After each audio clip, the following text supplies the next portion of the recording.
Hello friends, ഇപ്പം ഞാൻ പുതിയതായിട്ട് കറിയാണ് നമ്മുടെ കേരളത്തിലുള്ളവർക്ക് അവിയലിനെ പോലെ ഇറച്ചുകൂടാൻ പറ്റാത്ത ഒരു കറിയാണ് നമ്മുടെ സാമ്പാർ. ഇതിൻ്റെ ഏറ്റവും നല്ല കോമ്പിനേഷൻ ഇഡ്ഡലി സാമ്പാറാണ്. പിന്നെ ദോശ സാമ്പാറും അപ്പോ സാമ്പാറും എല്ലാവരും കഴിക്കും. എന്നാലും ഏറ്റവും നല്ല കോംബോ എന്ന് പറയുന്നത് ഇഡ്ഡലി സാമ്പാറുമാണ്.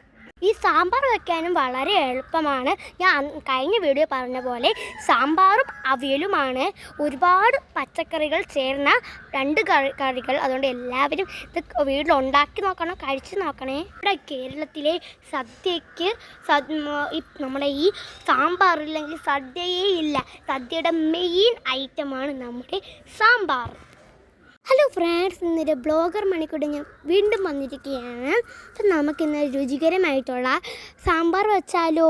നിങ്ങൾ ഇന്നലെ ഉള്ള വീഡിയോ കണ്ട എല്ലാവർക്കും അറിയായിരിക്കും. ഇന്നലെ ഞാൻ വാങ്ങിച്ചുകൊണ്ട് വന്നില്ലേ മലക്കറി, ആ മലക്കറി കൊണ്ടാണ് നമ്മളിന്ന് സാമ്പാർ ഉണ്ടാക്കാൻ പോകുന്നത്. എങ്ങനെയാണെന്ന് നോക്കാം. എൻ്റെ അമ്മയും അച്ഛമ്മയാണ് ഇത് ഉണ്ടാക്കുന്നത്. എൻ്റെ കണ്ട എല്ലാവരും ആവശ്യമുള്ള മലക്കറി കുറച്ച് അച്ചാമ്മ ഇവിടെ ഇങ്ങനെ എടുത്ത് വയ്ക്കുന്നുണ്ട്. ഇനിയും നമ്മൾ രാത്രി വെച്ചാൽ നാളെ രാത്രിയും കൂടെ എടുക്കുക. അതുകൊണ്ടാണ് ഇപ്പോൾ വയ്ക്കുന്നത്. അങ്ങനെ അച്ചാമ്മ എല്ലാ മലക്കറിയും ഇങ്ങനെ ചെയ്യണമെന്നൊക്കെ ഇങ്ങനെ മനസ്സിലിങ്ങനെ ഉണ്ടാക്കി വെച്ചിരിക്കുകയാണ്. എന്നിട്ടാണ് ഈ അമ്മ വന്നിട്ട് പഴം ഉണ്ടാക്കി കൊടുക്കാമെന്ന് പറഞ്ഞു. അങ്ങനെ തക്കാളിയും മല്ലിയിലയും വെണ്ടക്കയും അമ്മ ഇത് അരിഞ്ഞുകൊണ്ടിരിക്കുകയാണ്. ഇത് നമ്മുടെ സാമ്പാർ വേവിച്ചിട്ട് പിന്നീട് തട്ടാനുള്ളതാണ്. അതുകൊണ്ട് അമ്മ ഇതാ ഇങ്ങനെ കുറച്ച് നീളത്തിനായിട്ടും വെണ്ടയ്ക്ക അരിഞ്ഞ് തക്കാളി 4-5 മുറിച്ചിട്ടു. മല്ലിയില കുഞ്ഞാന്ന് അരിഞ്ഞിട്ടു. വെണ്ടയ്ക്ക് തക്കാളി ഒന്നും നമ്മൾ ആദ്യമേ മലക്കറിയോടെ ഇട്ട് വേവിക്കരുത്. അത് വെന്ത് കുഴഞ്ഞു പോകും. അതുകൊണ്ട് നമ്മൾ പ്രത്യേകം ഇത് വേവിച്ചെടുക്കേണ്ടത്. അങ്ങനെ എൻ്റെ അച്ഛമ്മ ഇവിടെ നമ്മളെ വെള്ളരി കേക്ക് ഇങ്ങനെ തൊള്ളി ചേർത്തിക്കൊണ്ടിരിക്കണം. അവിടെ വെള്ളത്തിൽ നമ്മുടെ ചെറിയ ഉള്ളിയൊക്കെ തൊലിയരിച്ച് ഇട്ടിട്ടുണ്ട്. പിന്നെ ചീന മരയ്ക്കുന്ന നീളത്തിന് അരിഞ്ഞിട്ടിട്ടുണ്ട്. പിന്നെ ചേമ്പ് മുട്ട, കത്തിരിക്ക, പടവലങ്ങ, ക്യാരറ്റ്, വെള്ളരിക്ക ഇതൊക്കെ അതേപോലെ അച്ഛമ്മ വെച്ചിട്ടുണ്ട്. ഇതൊക്കെ തൊലി ചെത്തി അതിൻ്റെ രീതിയിൽ അരിഞ്ഞ് അച്ഛമ്മയും അമ്മയും കൂടെ എടുക്കും. ഇതിന് ഒരുപാട് സമയം, സാമ്പാറിന് അവിയലിനൊക്കെ ഒരുപാട് സമയം എടുക്കുന്നത് വേവാനും അതുപോലെ തൊലിയൊക്കെ ചെത്തി അരിഞ്ഞെടുക്കാനുമാണ്. അങ്ങനെ അമ്മ ഇവിടെ വെണ്ടയ്ക്ക എല്ലാം അരിഞ്ഞു വെച്ചിട്ടുണ്ട്. പിന്നെ അമ്മ കുറച്ച് നമ്മുടെ മല്ലിയില മാറ്റി വയ്ക്കുന്നുണ്ട്. അത് എന്തിനാണെന്ന് വൈകി ഞാൻ പറഞ്ഞുതരാം. അങ്ങനെ കറിയെല്ലാം കഴുകി വൃത്തിയാക്കി അരിഞ്ഞു വെച്ചിട്ടുണ്ട്. അങ്ങനെ നമ്മൾ കുക്കറിനകത്തോട്ട് ഇതിന് ഇടാൻ പോകണം. പിന്നെ ഇത് കാണുന്നത് സാധാരണ പരിപ്പല്ല, നമ്മുടെ സാമ്പാർ പരിപ്പാണ് കേട്ടോ. ഇത് നമ്മൾ 250 ഗ്രാമാണ് എടുത്തിട്ടുള്ളത്. അതൊക്കെ വെള്ളത്തിലിട്ട് കൊമുരാൻ വച്ചിരിക്കുകയാണ്. അങ്ങനെ കൊമ്മുന്നതിന് ശേഷം നമ്മുടെ വീട്ടിൽ ഒരുപാട് പേരുണ്ട്. അതുകൊണ്ടാണ് നമ്മൾ ഇത്ര ക്വാണ്ടിറ്റിയിൽ ഉണ്ടാക്കുന്നത്. 2 ദിവസം കൊണ്ട് ഉപയോഗിക്കാം. നിങ്ങളുടെ വീട്ടിൽ എത്ര ഉണ്ട് അത്ര എടുത്താൽ മതിയാവും. പിന്നെ കായമൊക്കെ കൂടെ വെച്ചിട്ടുണ്ട്. അങ്ങനെ കുക്കർ നമ്മൾ മാമീട്ടിൽ പോയി വാങ്ങിച്ചോട്ട് വന്നിട്ടുണ്ട്. അതിനകത്തോട്ട് നമ്മുടെ സാമ്പാർ പരിപ്പില്ലേ അതാദ്യം ഇട്ട് കൊടുത്തിട്ട് മലക്കറി എല്ലാം കുറച്ചായിട്ട് ഇങ്ങനെ ഇട്ട് കൊടുക്കുക. എന്നിട്ട് 1 കപ്പ് നല്ല വെള്ളം, ശ്രദ്ധിക്കുക, നല്ല വെള്ളം ഒരു വലിയൊരു കപ്പിൽ കുറച്ച് ഒഴിച്ച് കൊടുക്കുക.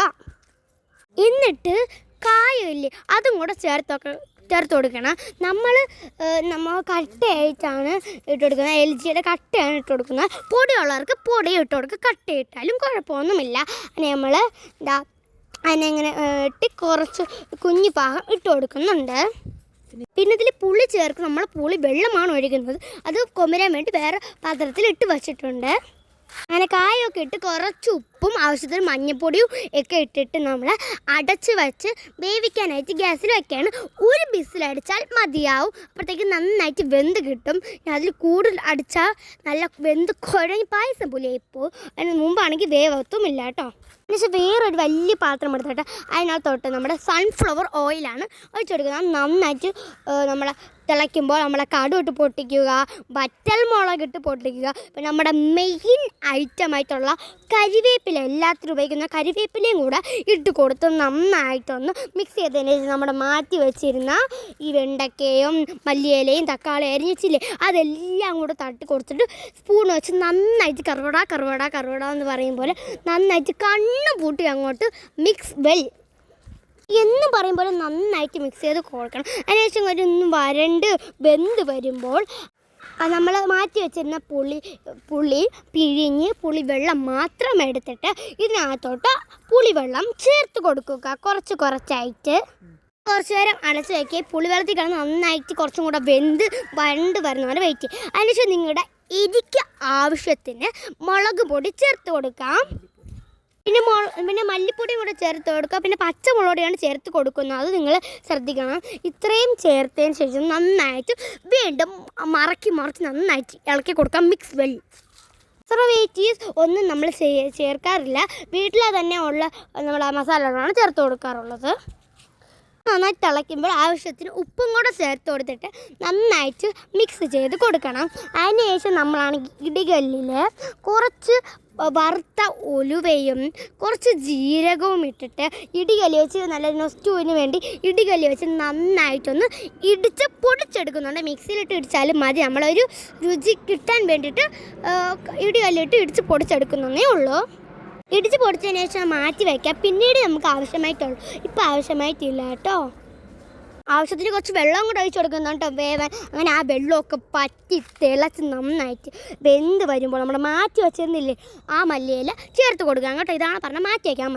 ചേർത്ത് മല്ലിയിലയും കൂടെ ചേർത്ത് വീണ്ടും നന്നായിട്ട് ഇളക്കി മറിച്ച് മിക്സ് ചെയ്ത് കൊടുക്കുക. നമ്മുടെ സാമ്പാറിൻ്റെ മണവും രുചിയല്ലേ മല്ലിയിലയാണ് ഇരിക്കുന്നത്, അതുകൊണ്ടാണ് നമ്മൾ മല്ലിയില കുറേ ഇടുന്നത്. അതിന് നമ്മൾ മാറ്റി വെച്ചിരുന്ന വേവിച്ചെടുത്ത മലക്കറി എല്ലാം കൂടെ എടുത്ത് നമ്മുടെ ഈ പാത്രത്തിലോട്ട് തട്ടി കൊടുക്കുക. എന്നിട്ട് വീണ്ടും നന്നായിട്ടൊന്ന് മിക്സ് ചെയ്ത് കൊടുക്കുക. എല്ലായിടത്തും മലക്കറിയിൽ ഇത് മിക്സ് എല്ലാം കൂടെ മിക്സ് ആവുന്ന രീതിക്ക് നന്നായിട്ട് മിക്സ് ചെയ്ത് കൊടുക്കണം.